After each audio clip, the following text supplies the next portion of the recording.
Everybody to our Facebook Live town hall. We're really excited about bringing you this information today. There are a number of these kinds of series that we will be doing during this coronavirus crisis.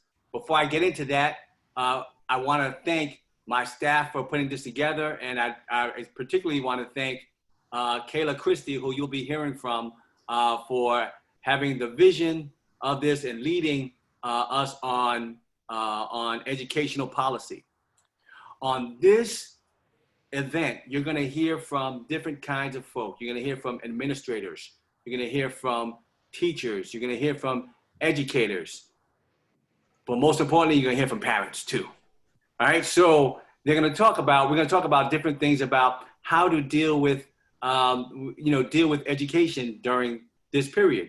We're going to talk about how to also enrich your children more than just education or what have you, and then how to deal with different kinds of things around this space. On this episode of our virtual town hall, we're going to have a very special host this event. But before I introduce her, I want to say that today we're dealing with a very strong storm. In some of your areas, even in my district, I have 500 homes that are out of electricity because of downed trees in Glen Oaks area and in the Belrose area. We've been in touch with Con Ed. Your electricity should be up very soon. We're expecting these winds to be this way for the next maybe hour or so or what have you, but we're on top of it. So hopefully, if you're watching this, hopefully you still have electricity. So anyway, without further ado, I want to introduce the host of this event, Dr. Stacy Nc Grant. Now, Dr. Stacy Nc Grant is our local Queens own superstar. She's an award-winning international speaker. She's actually, I first met her, even though we live close to each other, I first met her in business conferences, probably not even in New York State. But she's a best-selling selling author. She's the founder of Destiny Designers University. And Destiny Designers University is a transformative multimedia empowerment experience with a unique suite of live and direct study on every aspect of entrepreneurship. You can find her doing a lot of stuff online. You can find her doing a lot of stuff on for social media, feeding your mind, your soul, and business owners and entrepreneurs. She's also the CEO of CNG Enterprises Unlimited. That's a MWBE. That is an innovative communications company, and their services include meeting facilitation, community engagement.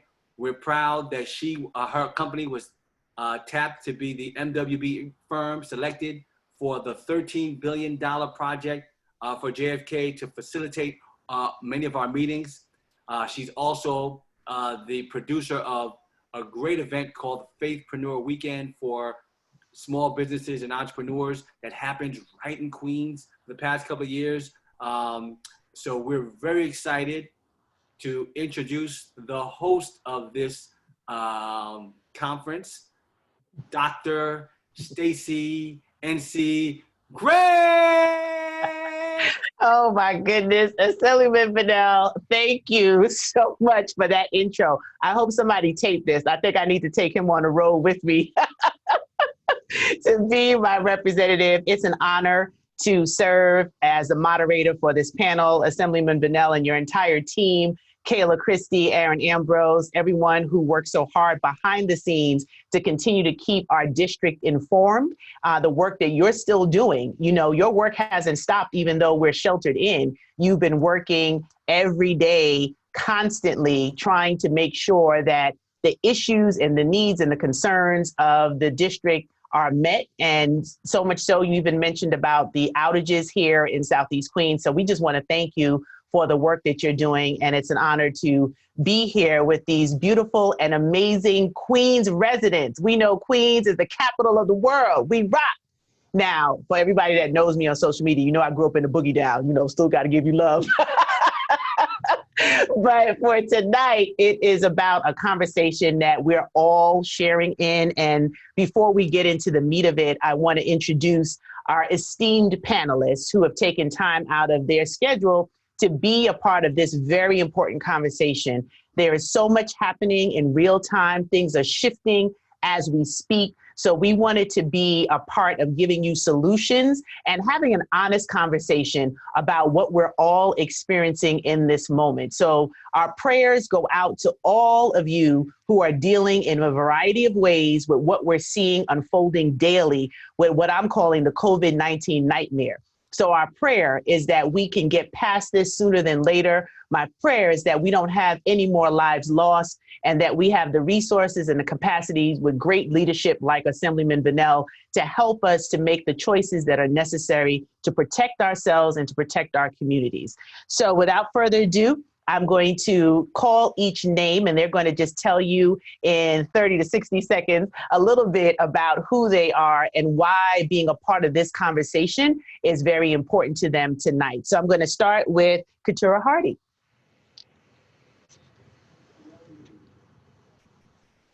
We're just going to get you unmuted. I'm sorry, I was on mute. I'm sorry. No worries. I'm Keturah Hardy. I am the Family Support Coordinator for District 29 Superintendent, Ms. Mitchell. Shout out to District 29. I have 3 biological children that went to District 29 school. They're adults now, and I have 3 teen foster children that attend high school, and they also, 2 of them have IEPs. And I work with my agency, my foster agency, to help other families with crisis intervention with the teens. Awesome. Thank you so much for being here. And then we're going to move over to someone who happens to know the assembly member a little bit, the beautiful Daphne Bedell Elder. Good morning, good afternoon, everybody. Yes, I am Daphne. I am a teacher and educator in District 29. I've been teaching for over 10 years. Woo-hoo. I am, so happy to be a part of this panel. I am also a parent, so I'm, coming from both aspects as an educator, as a parent, and hopefully we can do this together. So I'm excited to be here. Awesome. And we are excited to have you here. And thank you for your time tonight. And we're going to move over to Danielle Williams, AP of Francis Lewis High School.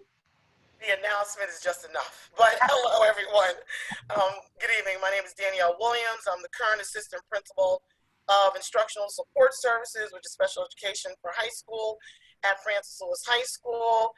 I am also the CEO of Stigma Consulting Group, which does parent workshops for parents of children with disabilities. I am a mother of 2 boys, 11 and 8, both who have disabilities. I am a longtime resident of District 29, been here since 1980, went to PS 156, went to 231, and then I went to Townsend Harris. So it's a pleasure to be here. Awesome. And we thank you so much tonight for you joining, and someone who is no stranger to anyone within this district working with Assemblymember Vanel, none other than our beautiful Kayla Christie. Hello, everybody. So my name, as you know, is Kayla Christie. I am the constituent manager for Assemblymember Vanel. I'm also his education coordinator. I have 3 children of my own, 2 of which have IEPs. And I think it's important for us to have this conversation because we hear the surface, but a lot of the time people are having issues under the bottom and they're not speaking up. So if we can have people who speak up about what's going on, then people will feel comfortable and realize that it's not them alone. It's a universal thing that's happening. Absolutely. And thank you, Kayla, for your vision behind pulling together this conversation. And we're going to jump right into it right now, because where we are in this time, we're all trying to figure out what new normal looks like. So we want to just start the conversation with acknowledging that this is a difficult time. And in this, we know that getting good information, staying connected, as our governor has said over and over again, we might be socially distant, but still spiritually connected. This is a chance for us to really talk about what this new normal looks like and the social emotional impacts that are happening in our households. Let's be real. Parents went from not going to work on a daily basis, not having to worry about cooking breakfast, lunch, and snack before dinner time. And now they have to do all of that, plus homeschool, plus do their work. And for teachers still educate, that's a lot. And, we want to talk about what people are feeling. Those of us with the challenge with snacking too much, present company, like that's our nervous energy just trying to deal with what's happening. So let's just start the conversation, because all of our panelists today are mothers. I'm a mother. And if I was ever grateful before that my children were older, because having little ones right now, y'all would have to pray for me in the middle of Linden Boulevard, because it's a lot and it's a special anointing to be able to listen to little voices all day long while you're trying to still work and operate. And for those who are blessed to still be able to have a job that you can work remotely. So I'm going to open up first with you, Daphne, because you are an educator, you're a mom, and we were having a little conversation before, and you were talking about, I didn't have to cook lunch.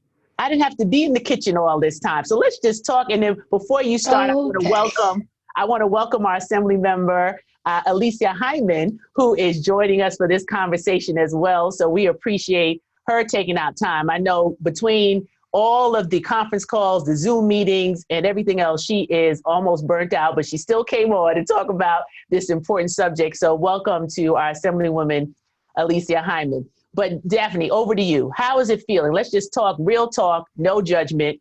How are you adjusting? At first, I was definitely drowning. It's you wake up every morning watching the news. You don't want to, put a lot of fear in your younger kids' lives, like what's going on, what does quarantine mean, what's going on, why can't I leave the house? So you're just processing the life, and you wonder if this is surreal. This is something that for this generation, this is surpassed 9/11. This is not something that happened in a day or two and it's over. This is something that right now we don't have an end date. So every day you wake up with anxiety, you wake up with fear, you wake up with things that you can't answer. And as yourself, you're coping with that. But then as a parent, you're trying to put a barrier to protect your kids. So every single day you're waking up and saying, oh Lord, I need this to be over, like yesterday. And then when we spoke, I said, you know what, we have to establish, like, just within yourself that this is a new normal. When this situation, whenever this situation it finally is over, there's going to be a new normal in life. But just at home right now, just dealing with day to day has slowed New York tremendously. Like, to tell us to stop going out, to stop doing things, and to stay in your house. So my new normal, yes, I am domesticated. I am still an educator, but then I also am still a person. So in that order, I think a lot of people just need to breathe, be very happy and blessed that you're alive, and you're coping with a lot of emotions. You're dealing with a lot of uncertainty and a lot of questions that not even a man can answer. So and then you have people around you that are looking at you. These young generations are looking at you for answers, and we don't have it. So I think just dealing with that and creating some type of normalcy in your house is very important, because you have to let that environment, that feeling of it's going to be okay, really resonate in your house.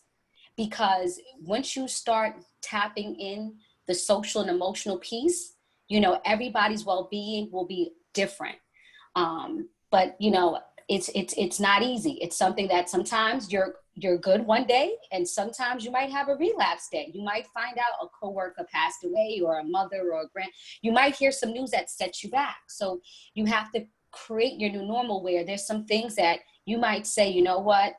Okay, we're going to do this. We're going to do this. We have to take light of the situation and be positive and move forward. I'm not going to sit here and complain. I'm not going to sit here and be depressed, or, I'm going to put on a happy face and do what I got to do. And once I'm able to deal with that, then let's see how I can restructure my life.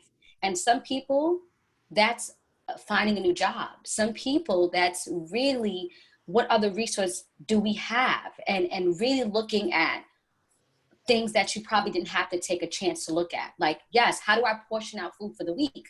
Because that wasn't a problem before. Mm-hmm. What do I have to do? What can I do with the resources that I do have here?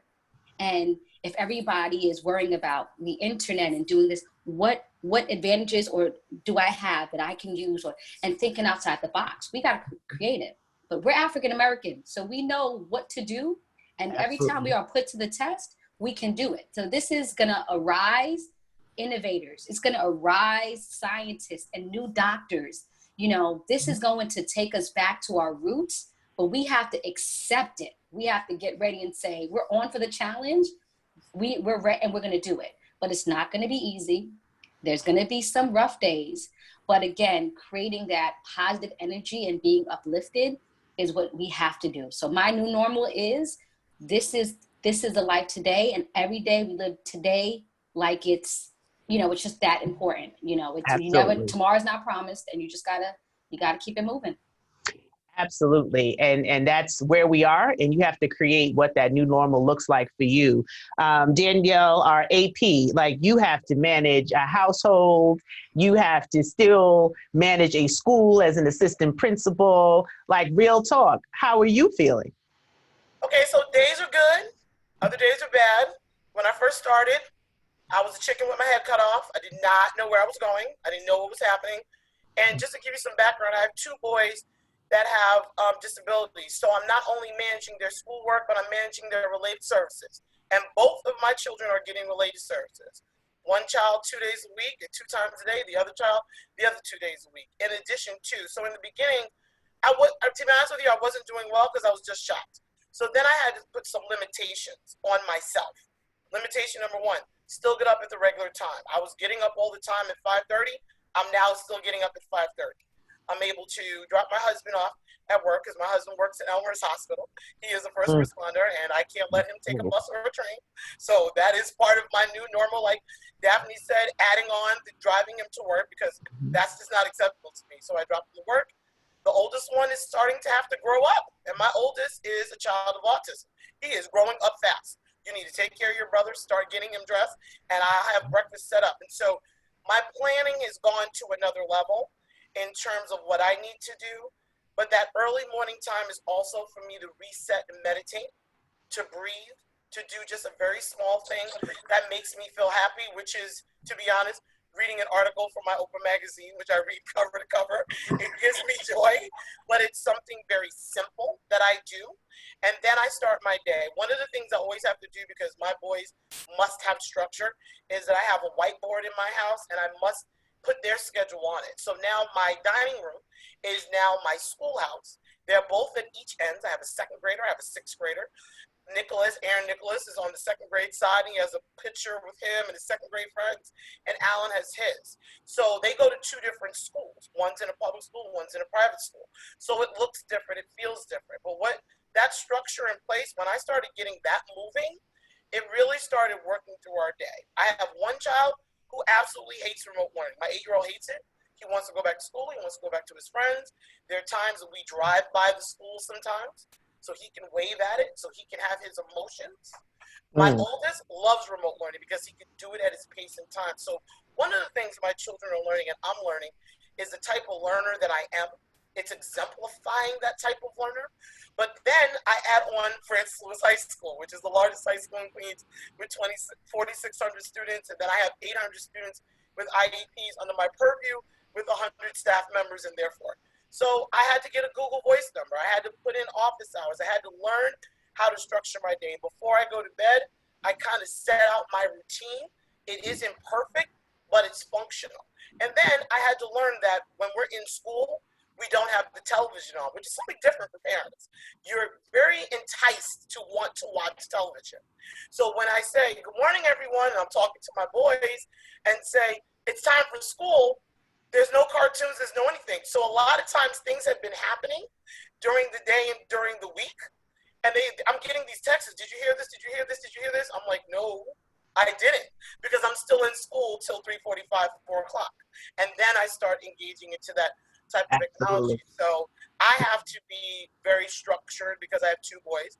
I am a cook, a cleaner, a guidance counselor, a mother, a wife, and then I also have to man the refrigerator because I have 2 boys, right? Right. Because they're always in the refrigerator. I don't understand what happens. I thought I had children. I know how to feed them. I do feed them, but they are always in the refrigerator. So that's something that you have to do. So that extra stress is something that I had to learn how to deal with. So in the beginning of my day, I start my day slowly and early, and then at the end of the day, after I put them to bed, I do something for myself. My father always said, take a half hour to an hour a day for yourself. So I just do mine, I break it up. Half hour in the morning, half hour in the evening, and it gives me the opportunity to function. So now I'm a little more functional. Still difficult, but more functional. Well, and I love that both of you, Daphne and yourself, Danielle, you've shared 2 parts of the conversation. You shared kind of this reality that we're in, and then some of the strategies that you're using. And that's the same thing that we're going to move over to Keturah to share. And then we're going to get into 2 other parts of the conversation that are important, because honestly, we could be here talking about this for the rest of the night, maybe even the rest of the week, because there's so many layers. So I do want to alert everyone that's watching. If you have a question or you have a concern, we're asking you to put it in the chat so that we can get back to you and address you. The Assemblyman is looking to figure out a platform here on social media that you can continue to come back to and get resources and get information. And our panelists are going to share that information with everyone as well. So we're going to ask Keturah next to just talk about her social emotional balance, what that looks like. We're going to move to Kayla, and maybe in between our Assemblywoman Hyman. I know she has multiple things happening, but she's also a mother, and she's also figuring out how to be on conference call and meeting after meeting and still take care of her youngest daughter who needs that attention and the homeschooling. So we're all in this together. We're going to kick it over to you, Keturah, and then Assemblywoman Hyman, we will figure out what your timeline is and get your comments in as well. So Keturah, you're dealing with something I want everyone to be very conscious of, a forgotten population. In the midst of everything that's happening with education and school closing, you're dealing with foster children. And foster children require a different level of interaction because you're governed by the state. And then in addition to that, you're also familiar with some of the issues that are happening with our young people and school-age children who are in shelters. And no one is lifting this conversation up. So over to you, Keturah. Thank you. I just wanted to piggyback on what Danielle and Daphne said. We are all going through the same thing. The social emotional component is so important for our district because we're dealing with children that are grieving. I lost my grandfather to the virus last week. My uncle is currently in ICU. You know, so we're working and we're trying to maintain, you know, and in dealing with this, my children, my biological children are grown. They're adults, but I have the teenage foster care population, the girls. And just because Danielle, your refrigerator is going on and mine is going on with the girls too. So the girls, there's a different dynamics, but you know, all that to say that the foster care system, the agency that I'm a part of is very, very supportive. District 29, I've been home to District 29. I've been working with District 29 for 23 years. And I'm so happy to have the support I have from the superintendent and the team, because she drives the point of the social emotional component. And that is so important. These foster children right now, the teens are used to seeing their biological families. They're used to seeing them in the flesh, going back and forth. And now that that has stopped, they're on, every one of my girls are on a different remote learning platform. So I plugged myself in with my email to that remote learning platform so I can get some type of notifications from the schools, the teachers, and things of that nature, so I can follow up on what's going on. 2 of my girls are in special ed, so they're always on telehealth with their related service providers. That's another thing that's going on as far as their social, emotional, behavioral issues that they've had in the past. That is a challenge. But I've noticed that giving them a routine helps them. The routine varies because sometimes they need more support. Sometimes we need to like take those breaks and go in the back and take a walk and just have that talk. You know, why can't I see my family? They're not understanding the severity of this coronavirus. I have a girl that is a senior in high school that won't be going to prom, won't be graduating. These are questions that they have. These seniors need to be acknowledged for what they have done. So I don't know what is going to happen. We see that every hour the superintendent gives us different information from the chancellor, from the mayor, from the governor. I mean, so it's a lot of information so fast, but you have to be a mother. You have to be a parent. I have adult children, but I'm still their parent, and I have to still keep them safe. Safety is my number one thing, you know, because you can't expect someone to function without, you know, health and without the social emotional component to be fed with positive feedback. So I'm working on that every day. It's hard. I still continue to work because I like to keep my mind active, because I'm grieving myself with my grandfather and what's going on with myself. So self-care is a very, very important factor in this as well. Absolutely. Thank you for that, Keturah. And you touched on so many things right there when you said self-care, and you're grieving in real time while having to manage a household, having to teach and make sure that they're okay and the kids are okay. And this is the reality now that so many of us are dealing with. Folks don't have closure. You know, a friend of mine that just had to drive up. Thank God they were able to have a burial for her mom. Like, this is hard times. And can you imagine, we as adults can't find our words to describe what we're feeling. So what about our children? You know, they're just watching us. They're watching the reaction. They're looking, and they're learning from our cues what's going on. So we have to talk through it, and we have to say to the kids, like, this stinks. Like, you know, we want to go out and have a good time. We want to go see our friends too. But this is what we have to do to stay safe. And there's a reason why. And I think once you give kids that sort of explanation, it helps them in their minds start to process this new normal. Can you imagine 20 years from now, God spare all their lives, they'll be talking about living through COVID-19? Like, oh my goodness. So thank you, Keturah. I'm going to jump to our Assemblywoman, Alicia Hyman, and give her an opportunity to just share her thoughts, because we're not sure if she'll be able to be with us throughout the duration of tonight's conversation, and then we'll go over to Kayla. But Assemblywoman Hyman, I just caught some of your beautiful Nyla. She's starting businesses. She's doing videos. I'm like, okay, I just love it. I haven't had a chance to comment yet. I got to call her up so I can be her manager. That's what I'm talking about. That baby girl is figuring out what this new normal looks like. But for you as a public servant, just like Assemblyman Vanel, what is the social emotional reality for you? We're talking real talk. Well, first off, thank you, Assemblymember Bedell, for inviting me, and Danielle, I got it, so we're all good. It's been great listening to the previous speakers, and I'll tell you why. This has been very frustrating. Homeschooling, kind of, and working.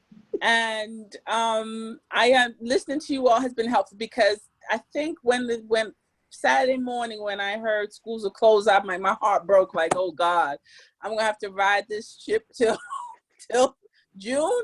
God help me. And then I started looking for flights to Florida. My parents are down there, and they said, no, when you get there, you'll be quarantined. And I said, well, maybe I have to drive, because I just, don't know how much more I can do.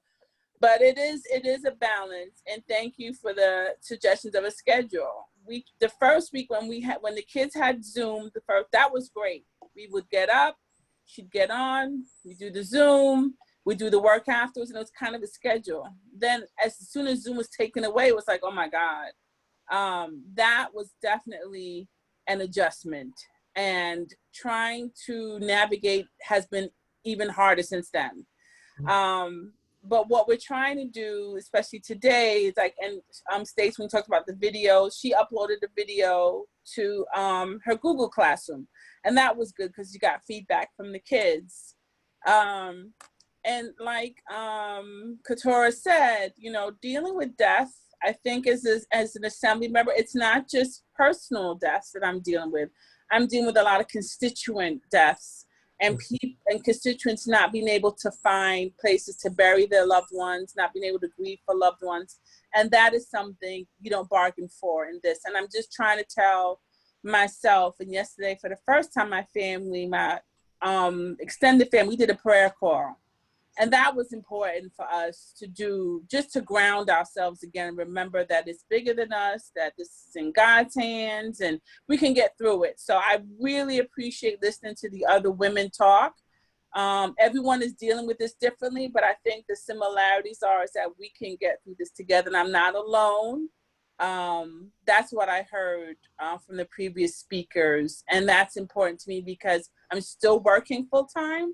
And it goes into the evening, and I'm still trying to make time for Nyla. So the TikToks, Instagram has been helpful. She sits there and she writes her lyrics, and she did it all herself. I was just a camera person, and encouraging that creativity while not getting on each other's nerves, because it's just the two of us. Retreating to the different corners of our home is always helpful. And it's not just the women, there's men, there's a lot of dads who I know are dealing with this too. And I think, the weather was miserable, just the sun just came out, and that made, when the sun's out, I do feel better. I feel like we can go outside for a walk. So I'm going to continue to listen because I think sharing this, our experiences are helpful, and it's helped me so far. So I'm going to listen in more, if you don't mind, Assembly Member Vanel. Absolutely. We appreciate you, Assemblywoman Hyman. Thank you so much for joining in and sharing that perspective, because I think one of the things you said is key. You're not by yourself. We're not alone. We're all going through this. We are all figuring this out in real time. Nobody has the book on how to deal with a global pandemic in 2020.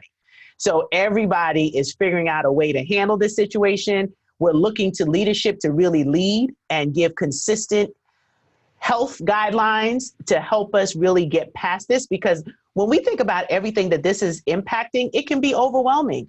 And you want to know that you're not alone and you're not by yourself going through this. We're all grappling and dealing, and there's no judgment on how you deal because the book hasn't been written. This is a new playbook. So whatever you need to do, if it's watching Hallmark like me, I need to watch a movie and cry, then don't judge me, right? Because that's what I need to do. Whatever it is that's going to get you through and keep your sanity, because before Kayla speaks, here's the other reality.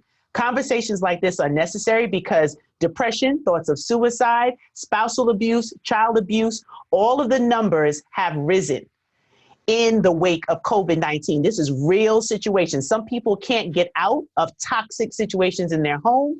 Some people are losing their patience with their children. We're just here to open up dialogue and give resources that we're going to move into the second half of the conversation that can help you create the structure and the plan of survival. Because that is really what we're doing. How do we survive? We don't know when it's going to end, but how do we survive what we're experiencing? So Kayla, over to you. And you have a different spin on having your children and the fact that you have to bribe them with special meals just so that they'll give you time to work. So tell us how you're dealing socially and emotionally. You know what? The thing is, I'm going to school, I'm working, and I have the 3 kids, 2 of which has IEP. One just dropped it. So if you know anything about IEP, once there's a major change, there's a tendency for them to go backwards. So that is a situation I have to be monitoring. And then I have my son who has an IEP, and he challenges me. Don't they all?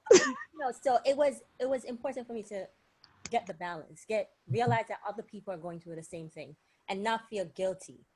Because I think a lot of mothers are feeling guilty. Why am I not getting this right? Why am I not doing this right? And it can't be like that. You have to recognize that this is a new normal for everybody, self-included. And there has to be some form of structure. Funny story, I created a structure for my son over the last 2 weeks. He was doing well. But guess what? Last week, about some days ago, I got a call from the teachers.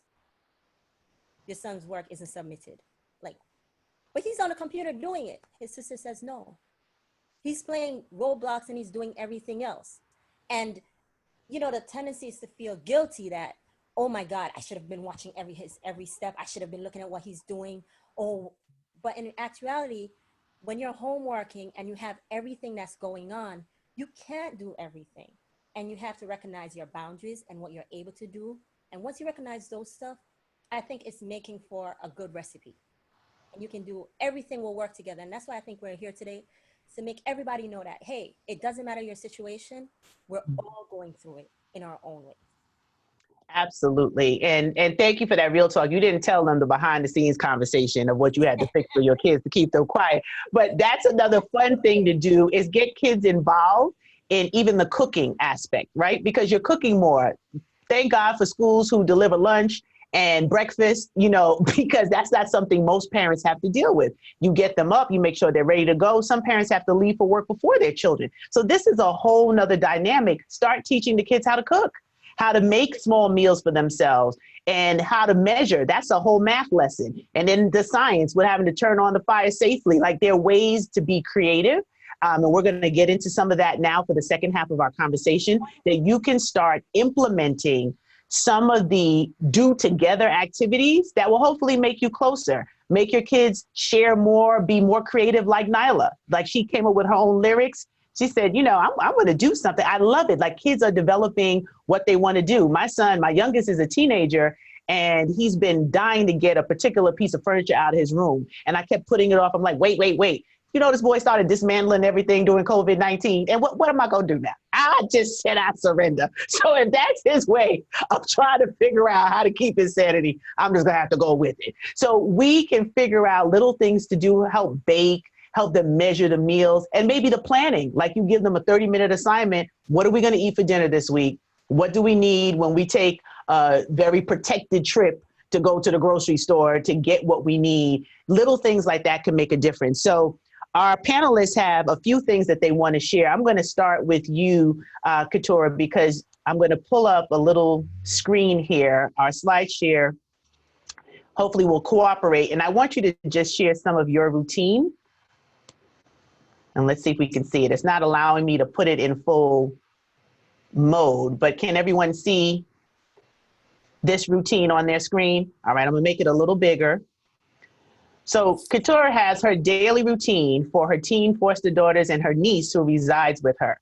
And I think this is important. I want you to just walk us through what it looks like, and then I'm going to go and share what Danielle has, and she created some tips for homeschooling. And then we have Daphne with very specific things that you can also look at and utilize when we talk about dealing in real time. And of course, everything that's shared today, adjust it according to what the reality is in your home and what it looks like for you, because there's not a cookie cutter. Everyone's going to have to make the adjustments that are necessary. So Keturah, you want to walk us through what you created? Yes. Can you hear me? Yes. Okay. So I usually start work at 8:30 normally, but we have meetings at 9 o'clock on Microsoft Teams. So at 8:30, I wake the teens up to make sure that everyone is getting ready, still taking showers, washing up, doing what they need to do. Then I hop on my meeting. After my meeting, I go back downstairs to make sure that they are where they need to be, signing in the attendance. Usually the high schools, they give those robo blasts. So there's constant robo blasts as far as what the next steps are with regards to signing in attendance. They have this new thing where all of the kids have to sign in attendance from 8 o'clock to 8 p.m. That was something new that was just given last week. So I make sure everyone signed on to their remote learning platform. Everyone tells me what the assignments are for the day. We discuss it briefly and they get started. Then after that, they complete their conference calls with their assigned teachers or the administrators that they need to speak with. And then I give them a break where they go from 12 to 1:30 at lunch. And then I do a check-in. We talk about what's going on. Do you need any help with any of the assignments? I'm brief with it. They do the best that they can. The girls that receive the telehealth calls from the related service providers usually go on in the afternoon between 1:30 and 2:30. That happens with therapy sessions or guidance sessions from the guidance counselor. Then from 2:30 to 3:30, I briefly check in again. And then I make sure that those assignments are submitted and completed. Then after that, 4 o'clock, I review the submissions, and then I correspond with all of the teachers via email, text messages. We're at a routine with all of the teachers from the different schools. We're in a routine. Main teachers always constantly text me and email me, so I'm in the loop, because I'm on the remote learning platform with my girls so that I can see what they're submitting and I can see their work. And it's a lot, because it's constantly pinging of giving me notifications, but it helps me out. Every Friday we have movie night in the house. Obviously the breaks for lunch and the conference calls varies, because different days is different things going on. But on Sundays we have our house meetings about discussing chores, because chores need to still be done, and other concerns that they might have coming up from the past week or coming up in the future. And that's how we do it. I love it. And, I think the structure is key. So when we're talking about takeaways and anything that you hear that resonates with you throughout this broadcast, please type it in the chat so that somebody who might have missed it, they can catch it.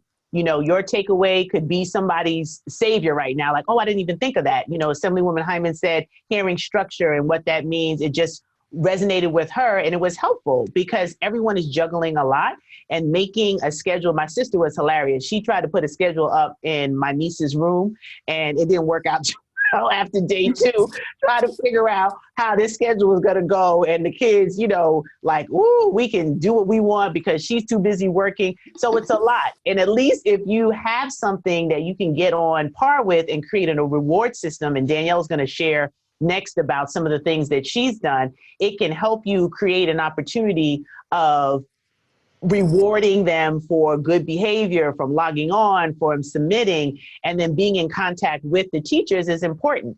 I have to actually check in with my son's teachers because he's been on top of it. So I haven't really had to be on his case because he knows the consequences of what it looks like if it's not, but he's been pretty independent. He's been doing his work because he's concerned about keeping his grades where they were and not letting this crisis interrupt that. But the structure is important, and being able to review what that looks like. So we're also going to check for some questions that you might be putting in the feed as well, so that our panelists can address this. But I'm going to now turn it over to Danielle to continue with some of the things that you can do in real time to create the structure that's necessary for you and your children.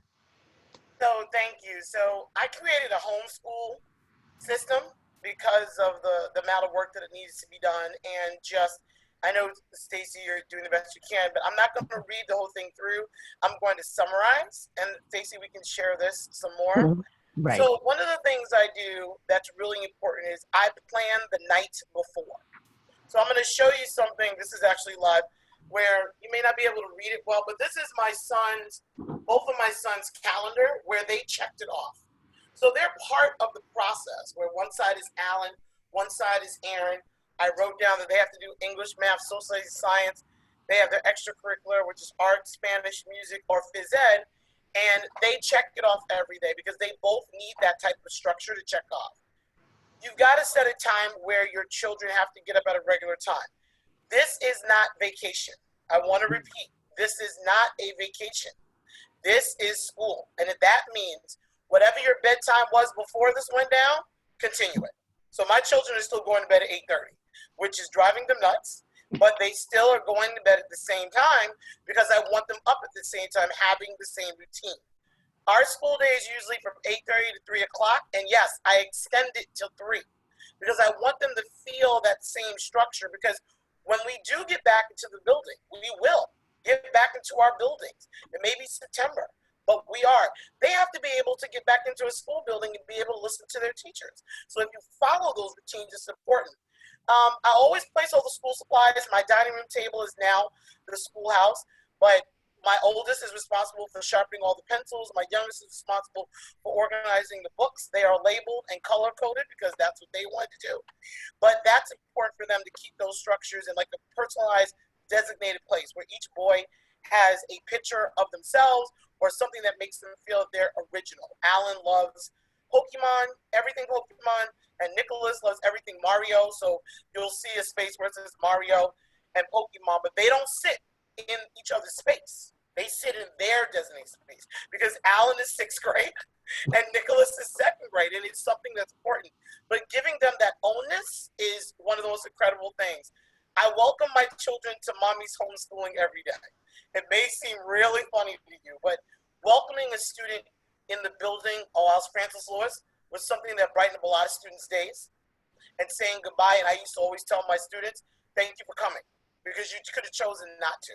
So I always welcome my children into their homeschooling and get ready to go.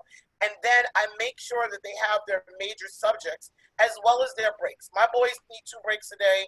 They need lunch. And so I always implement that as well. One of the things that I think is really important, but I also think it's funny, is that one of my sons wears a uniform. And at first I wasn't going to allow him to wear the uniform, but he actually said, Mom, I go to school Monday through Thursday, and I wear my blue shirt with a bow tie and khaki pants. I want to still wear that. So I've done it. So my oldest is still wearing his uniform. We're still watching it. My youngest is doing his own uniform, but it's important to them that those structures are in place so that when I tell you to dress your children like they're going to school, they're not in pajamas.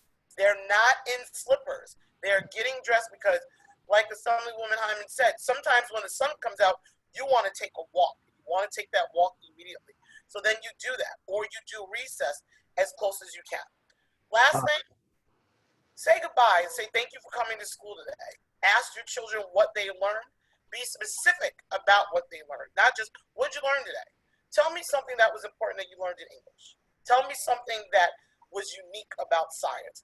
When you're asking those specific questions, you will get specific answers, and then it also help you to work on how you're teaching them and helping them get along. Since I have a younger son, 2nd grade, I am his teacher.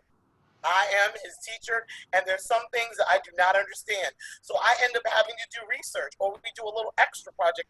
We were just learning about landforms. I have no idea what the landforms were. Then I learned what they were.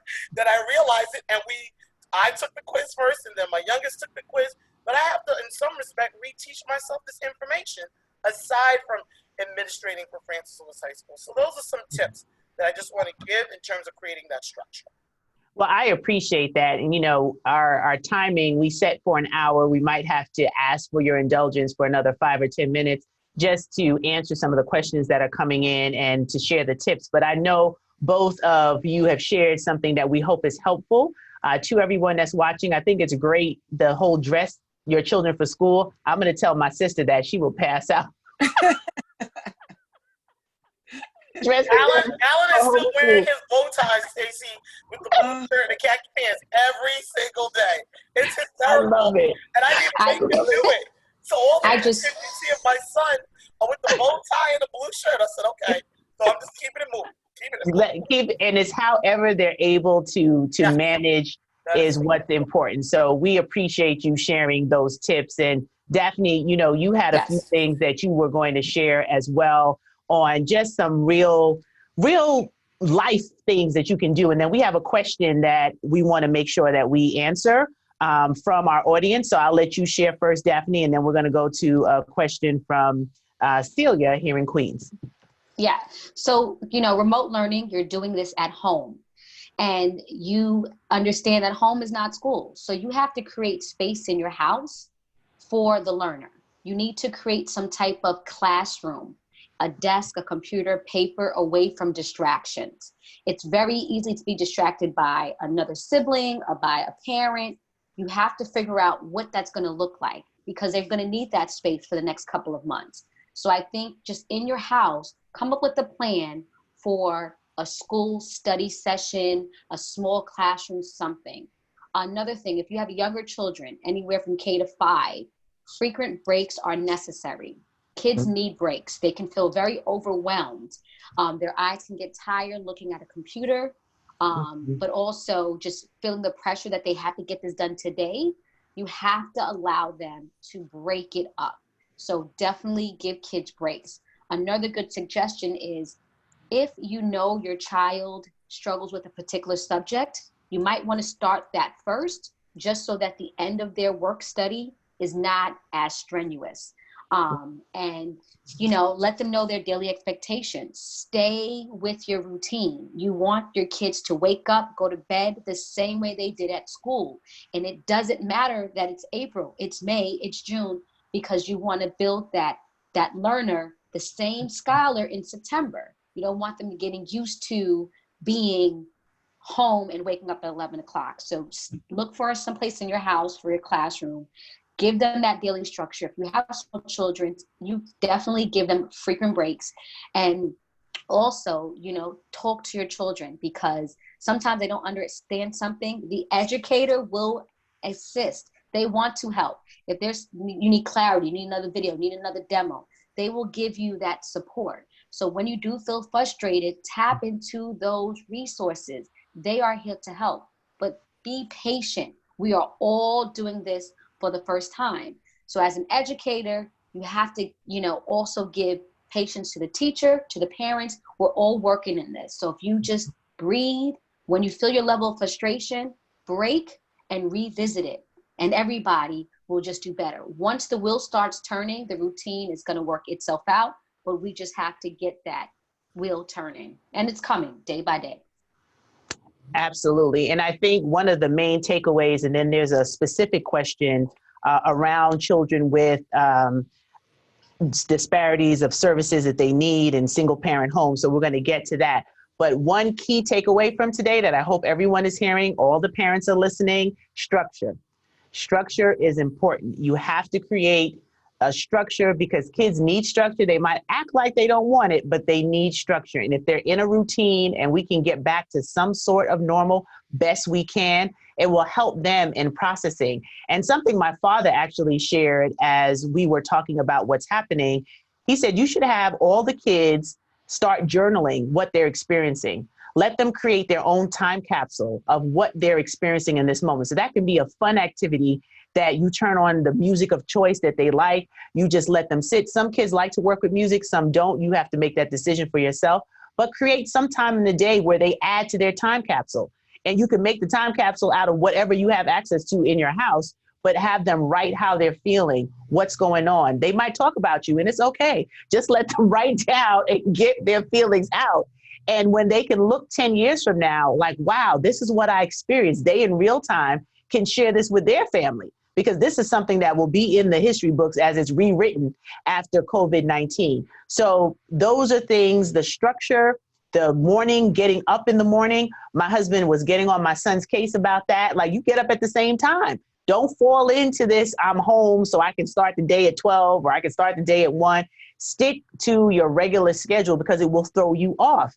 And he is a big disciplinarian when it comes to time and structure. But it makes sense because you're better for it. And if you get all your work done, then you have more time to play. You can go on these games. I don't even understand what some of these games are that I'm like, what are y'all doing? Like, it just doesn't make sense. But it gives them peace and comfort. Let them play their little games once the work is done. So that's key and important. So I'm going to read these 2 questions. The first one is, what is being done to address the disparities of services for special needs services, especially for single home parents that have more than one child, and some are lower functioning than others? Well, I know we were first using Zoom.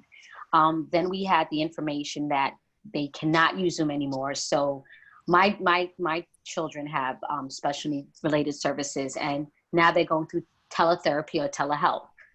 So these service providers are contacting the families, letting them know what it looks like, setting up a schedule with them.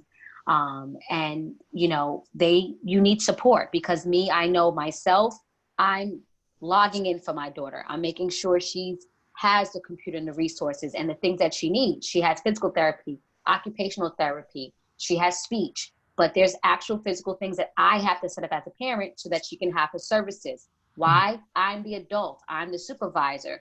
So if she needs physical therapy, I need to set that up so that she can actually do the work. If she's doing OT, I need to set that up and show my resources to the provider so that we can work together. So I am the human that is actually pushing her. They're giving me the service, giving her the service, but through me. So it's for a single parent, there is a lot of ownership, because if your child is a younger child, like my daughter's, she's 6 years old, you are going to be hands-on. And what support do you have? If your child is older and they can do it themselves, you can hear and you can help, if you're around them. But if they're younger, you really have to kind of set it up for them. Daphne, can I add something too? Sure. So both of my sons get counseling, speech, and OT during the week. So one of the things I requested from my service providers is, look, I'm creating structures, and this is what I need you to do.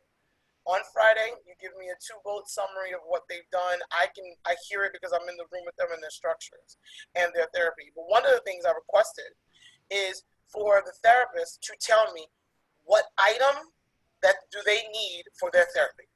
That saved me so much time, because they would email me on Friday, Ms. Williams, I need these 2 papers for Aaron.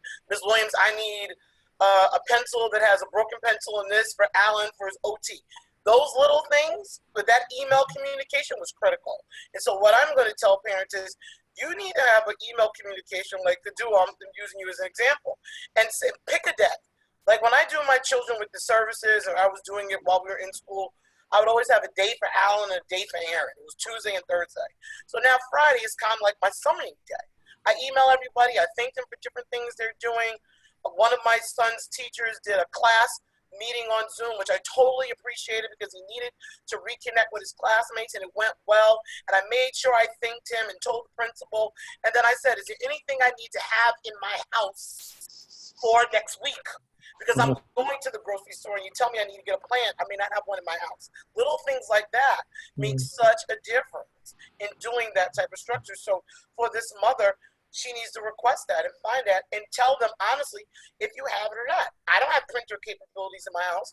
So if I'm printing, you need to accommodate me in that way as well. That's key. And what you both shared as far as what you need to have to be the human to administer these services, people are looking for ways to help, right? Yeah. People are looking at things that they can do. We have a Southeast Queens Wellness Ambassador program that we're going through now, calling seniors. Some of us here on the call are a part of that. But if somebody wants to do something, talk to someone with children who have IUPs that might need some additional resources brought into the home. That's a way to help.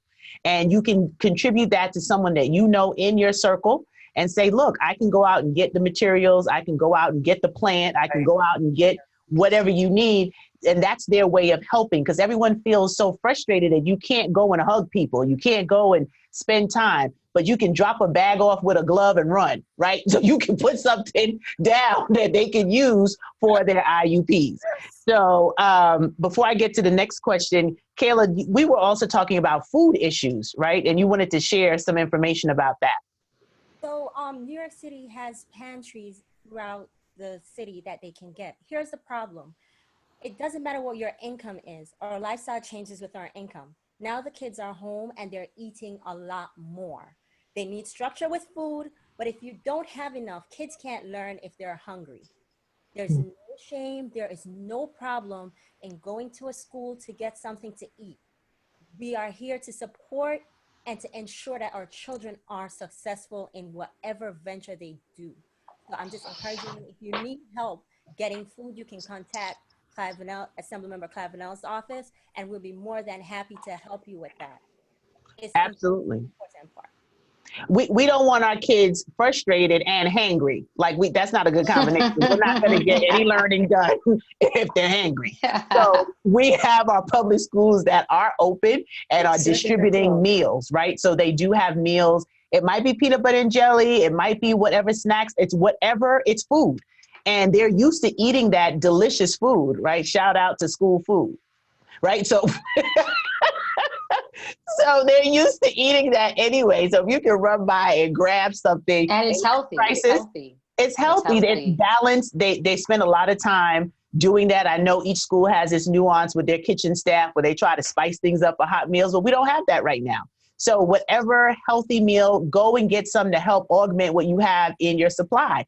My sister tells my 6-year-old and 8-year-old niece, we're in a global pandemic. Stop eating all the food. So they know how to ration their snacks But if you need, that was a great point, Kayla. If you need to go get, that's why the schools are open. That's why they're there, in order to give resources. So we have a question from Kristen Brown Green. How can we get the DOE to move to a pass-fail system instead of these graded daily projects? I have a first grader, and trying to keep her engaged in remote learning is hard. This September, teachers will have to teach some of the previous year's curriculum, yes, because the remote learning Definitely. isn't equal for each student. How can us parents push for the DOE to do this for all New York schools? That's a great question. I think you have to be very patient. We're all learning this, this new remote learning. I think a lot of people know. I'm an educator, and we know remediation is definitely going to be a big factor in next year. But again, like the 6-year-old, she needs breaks. She probably needs a lot of breaks, and she does, she can get resources for herself. DOE has websites that has every single grade. They have each subject, so she can go on a DOE website and even get additional resources for her daughter if she doesn't feel like what she has is sufficient. But we know it's coming. We know that we're going to definitely have that plan of remediation for all kids. Stacy, so the high school perspective is a little different. High school students need the numbers. They do. They do need the numbers in terms of towards their graduation and towards what they're doing to try to accomplish for some of our seniors, juniors, and even down to freshmen. So one of the hardest parts is really being able to create systems and within your school that give the students an opportunity. Just like Daphne said, there is going to be remediation for everyone. Doesn't matter if it's special education, general education. There's going to have to be a learning curve. We will be in the time where, yes, the tests were canceled, regions and all the state exams were canceled, but trust me, they're going to get them back next year. I guarantee.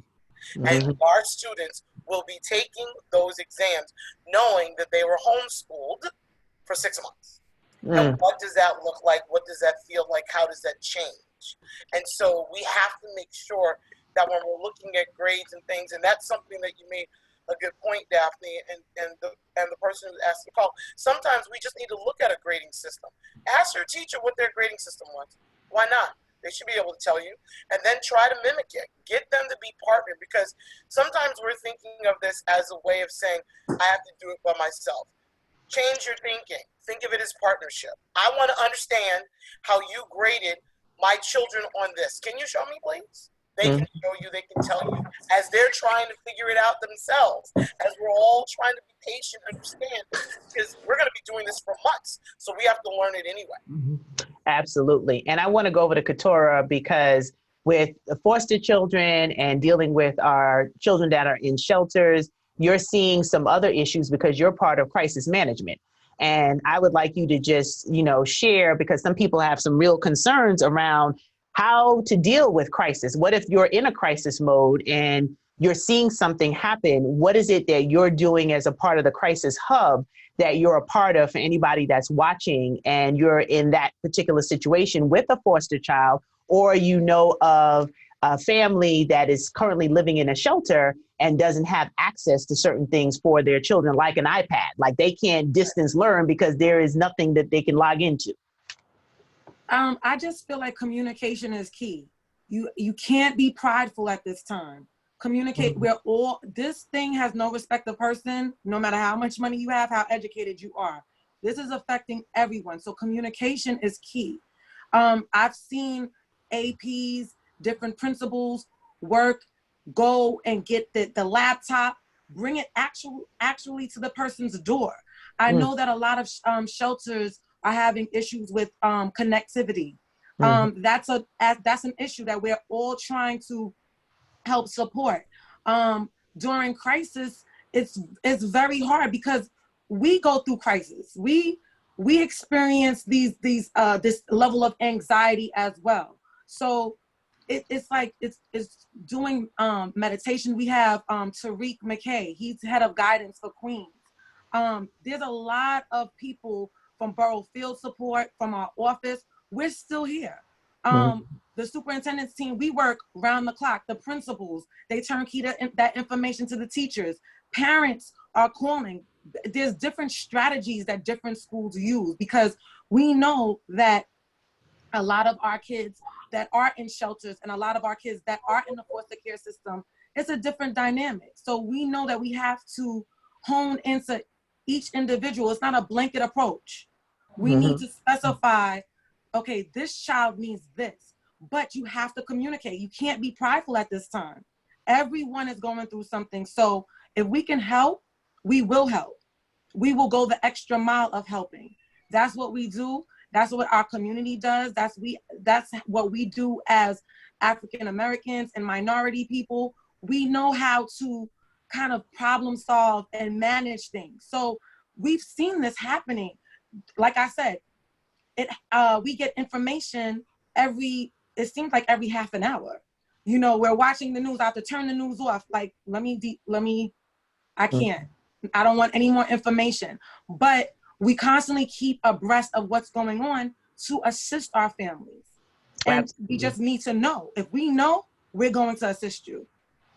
And thank you for that. And we're going to put some hotlines and some information. I know our assembly member is going to create a list of resources from his team that we talked about tonight to go out as a special addition to his weekly communication, so that parents know where these resources are, where the schools in our district that you can go to get food, what are the hotlines to call for telehealth, where are the hotlines to call for mental health issues, because this is real. And we don't want people suffering in silence. We don't want people suffering alone. The whole issue that our families that are in homeless shelters, it's enough to deal with the stress of being in a shelter, then to deal with the stress of having to still make sure your child is educated, and deal with the stress that the Wi-Fi is not available. We can talk to local providers. Everyone is trying to offer free things and ways. We can talk to Sprint, Nextel, AT&T, who's going to step up and offer a free broadband service during this COVID-19 nightmare.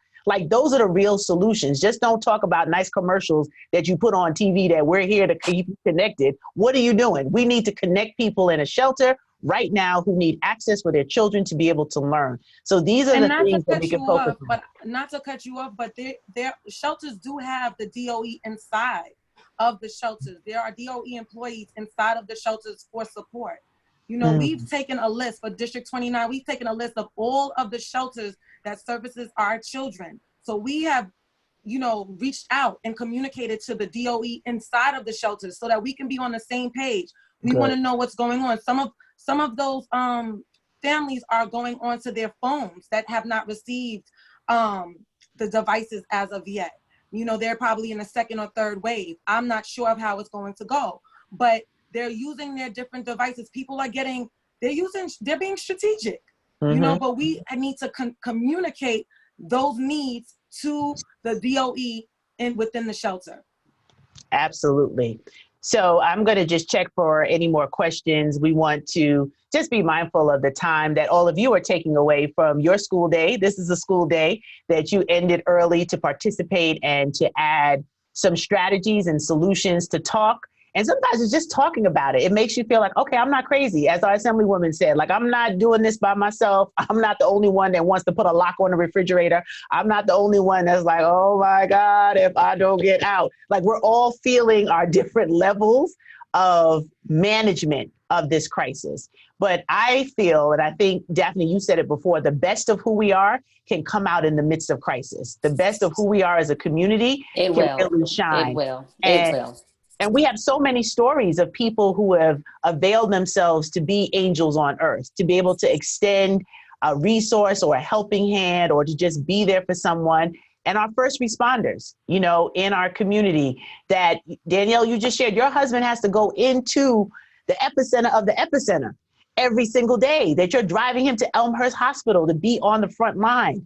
And you have to come back, educate your kids, and be an AP for the largest public high school in Queens. So, you know, this is what we're dealing with in real time, needs to be rewarded with a thank you. Thank you for still pushing forward. Thank you for putting one foot in front of the other when half of us would rather just pull the covers over our head and somebody wake me up in 2021. Like, we just want, you know, just like the kids go sleep. But we can't. We have to be here. And as someone shared on Resurrection Sunday, and this was a holy week for those who celebrate between Passover and Easter. We're still here. And not that we're better than anybody else who is transitioned. When we look at the numbers globally of people who are no longer here, let's honor their lives by how we live. And two of the populations that need us the most in this time are our children and our seniors. So we have to do our part to be able to be a part of the solutions and helping us through comedy, through music, whatever it is that we need to do to get it done. So as we wrap up, I want each of you to share something fun that you've been able to implement with your children to get through this crisis. I know, Keturah, you can't use movie night. You already shared that. You know, like I did Bad Boys 4 or 5, whatever that was with my family. It was kid. That was all a movie night. So we need something else, something fun. What about the D-Nice? D-Nice, he always has the live music going on. We dancing in the house, getting our exercise and our groove on. So we love doing that. I follow him with the hip hop. So okay. And D-Nice has really inspired all the other DJs to do something similar. And my son is my 16-year-old is a DJ J Vibe. I said, you better get live streaming. You better get popping on these streets and put some music out here for people to jam to. So that's a good one, Keturah. The D-Nice parties. All right. What else? What fun things are you doing with your kids, Danielle? So I love to cook. So they are cooking recipes. That one of their mommy's homework is that they have to figure out how to cook a recipe. So they have already made 2 loaves of homemade bread. They've made their homemade pizza. Oh. They've made a baked chicken. I'm trying to, when I was a little girl, I'll just tell you this really quickly. My grandmother hated it. My mother raised me in New York City because I live in the house where I was raised in. She's from the South. And she said she wanted a Southern Belle. And so my grandmother, every time I went down for the summers, would teach me a recipe.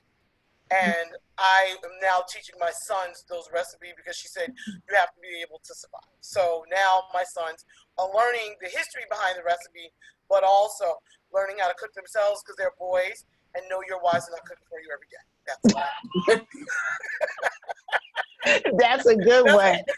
Oh my goodness. And sidebar, Danielle makes the best rum cakes on the planet. I cannot wait till this is over. I was gonna say the same thing, Stacie. I was like, I love that cake that Danielle makes. Give me that recipe. I need that. Nyla came up with a schedule. We've done a spa day. We've done movie nights. We did game nights with my family in Florida by FaceTime.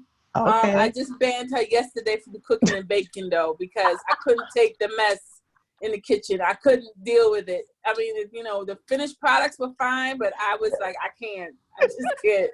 So that's lasted 24 hours. But, yeah, that's what we've been able to do. And we've done pretty okay. We've done pretty well.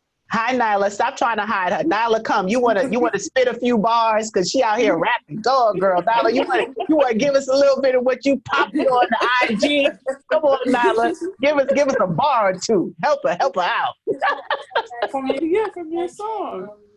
While she thinks about, go to somebody else while I take Awesome. So, Daphne, what fun things are you doing with your kids to survive this nightmare?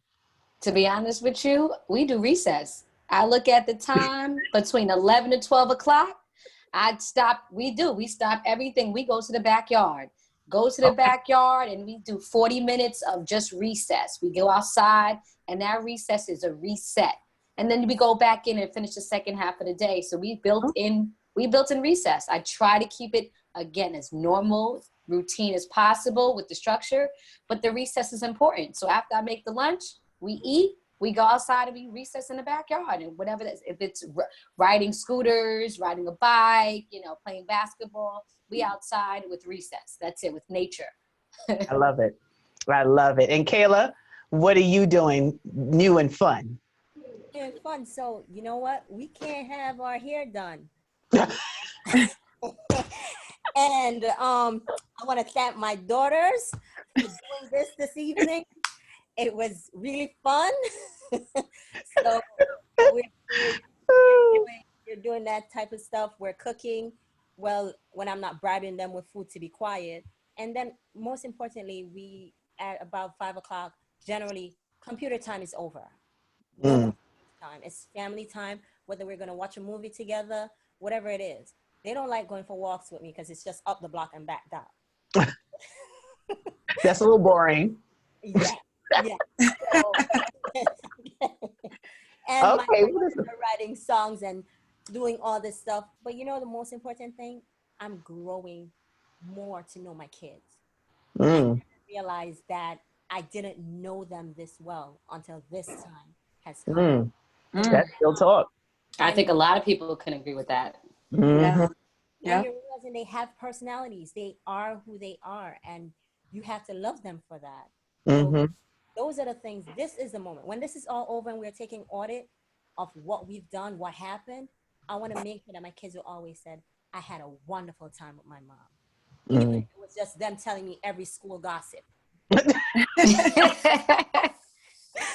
you know what? It's good for teenagers because sometimes teens don't share who they are. And this situation forces you to really learn so much about a person, just your whole family. Like I didn't know my kids didn't like peanut butter and jelly and they don't like steak. And I'm like, I'm trying to cook here. And you guys, there's like, you don't like anything, but it's, I learned so much. And even like, you know, Clyde will tell you like, we have family chats. And yes, I was doing Easter, you know, in the backyard and being creative. And we're all sharing our Easters because this year we can be together. But just tapping into different things like TV shows you like and memories, like creating this memory and creating just that, you know, the family dinner time is like so important because it's like all day you're learning so much because people change, you know, when they were kids to teens to adults, they change. And like, I think teenagers at home rarely talk to their parents, but now they're like forced to talk, you know? And I think you really get to know people like in a different way. Like you really, really appreciate them. Absolutely. That is why parents need to feel vulnerable and be able to communicate to the school, to the administrators, to the teachers, to the parent coordinators, because we're getting to know new things within our homes. So we need to share and say and be vulnerable to say, you know, this is what we need. We need to speak to our parent coordinators. I need to know how to do these things. I don't know how to do it. And sharing that is important because nothing is going to be the same again. And even employers will look at parents with children, single moms differently because you're on a conference call and the kid is screaming in your ear, mommy, you know, like my sister has to like mute every second when she's doing stuff for work because they don't care. At 6 and 8, it's their world, right? So they're like, all right, whatever, you got to work, but I need to turn the movie or I need to do something. So even employers have to have a greater compassion out of COVID-19 because their employers are still working remotely from home, but being more understanding when a working mom or a single mom says, I need a day to take care of something with my child. You won't be frowned upon or looked over for a promotion or not have opportunity if you're not in a position to set your own course with your own business. Not everybody can do that. So this opportunity with your children helps you to vocalize and articulate what you need to be a good parent and what support you can get from your school, your administrators, et cetera, in order to make that work. So I'm going to see if Nyla is ready for her debut, and then our Assemblyman is going to wrap up with some final words as we close out this discussion. It's the beginning of many. We might even have a show with the dads and have the dads talk about their perspectives because, you know, fathers do things differently. You know, where moms were like, okay, we have to make and do. My husband's like, they grown, they old enough, they can do it. They boys. I'm like, heavens to Bitsy. Those are my babies. But those are things where we just operate different as men and women.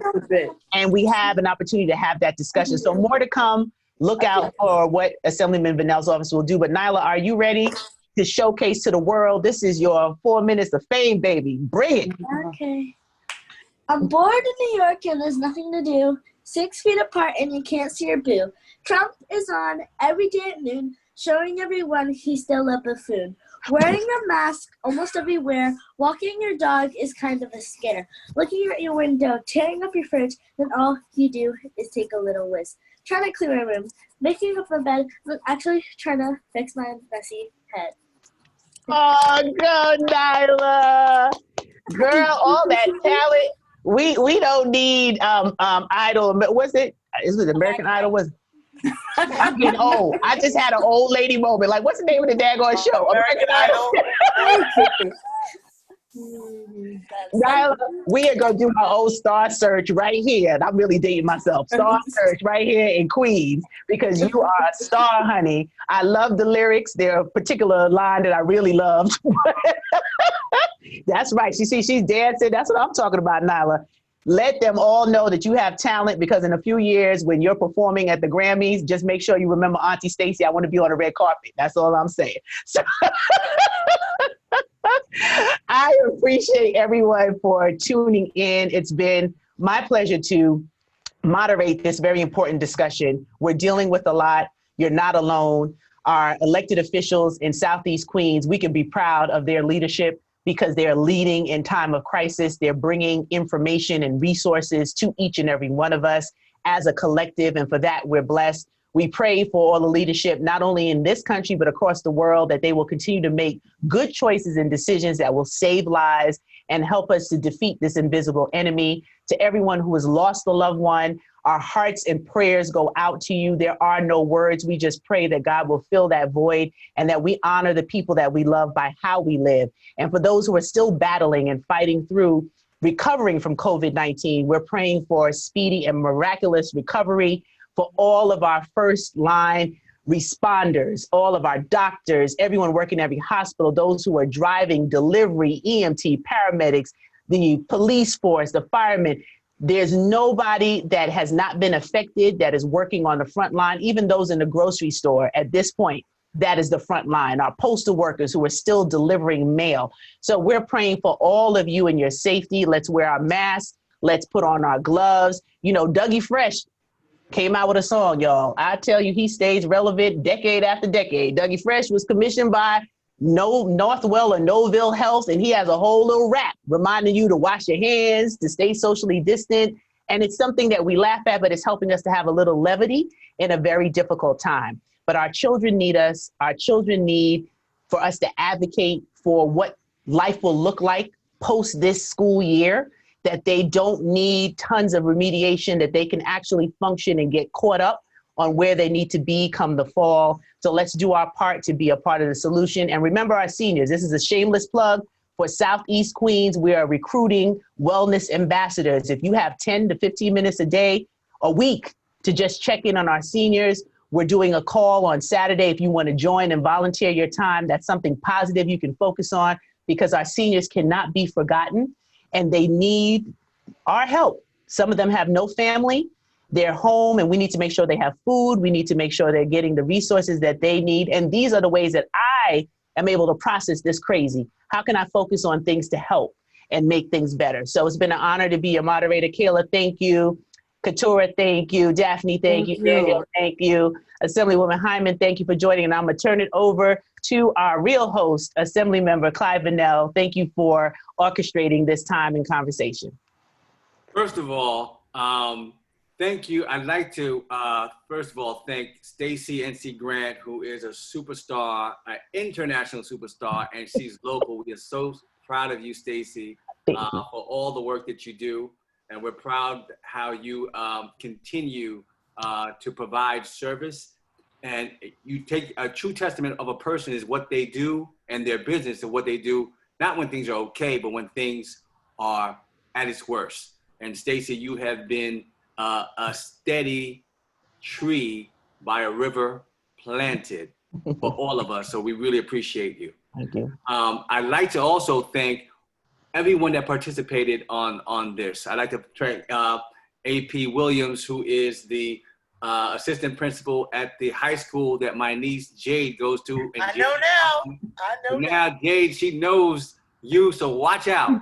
I appreciate you, AP Williams. Keturah, thank you for your words and your wisdom about about how to create the space for your children and how to be able to provide the resources and get the resources for kids that are in the shelters, for kids that are in the homes, and thank you for and I hope people, if you want to get her handouts that she posted and that AP Williams posted, we can contact our office and we'll try to get that to you. Is that okay? Keturah? Is that right? Yeah, definitely. And then I'd like to thank, of course, my staff. Kayla, thank you for being here and for hosting this and for putting this together.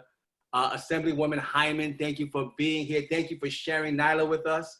Assemblywoman Hyman, you guys don't know, I didn't know that she's also, she's the one behind the camera. So when Nyla has her TikToks and her different stuff, she's great. I'm sure Nyla directs her.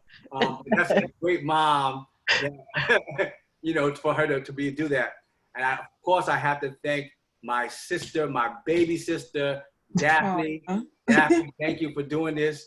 Daphne teaches at PS 147, and I'm not the assemblyman when I go to PS 147. I'm Daphne's brother when I go there. I'm Vanel's brother. But listen, this topic is very important. Assemblywoman is saying bye. She's signing off. You want to say something before you leave, Assemblywoman? Oh, she's signing off. So, yeah, this topic is very important. Look, there are a number of issues, and remember, coronavirus is affecting everything. It's rocking our entire world. Many people are, many of us will contract it if we did not already have it. Many of us will know someone who passes, and someone will pass, and multiple people will pass in our families. So we have to be very responsible how we come through this. This conversation is very important because we have to guide the young people through this process. Even though while we are confused and while all this is happening, we have to be steady in this time, and we have to provide that leadership and that guiding. So when you hear stuff like that you see in the news, like, oh my gosh, all this stuff, you can't be the one running. You're the one in the house. You're the head of the household. You can't be the one jumping under the bed. Okay, when the monster comes to the house, you can't be the first one under the bed. Right? you got to fight the monster, and you got to protect them from the monster. So this conversation is very important about, and I've learned a lot about how parents have to provide stability, provide the normalcy even during this time, and we learned a whole lot. Also, what's very important is for us to just have this conversation.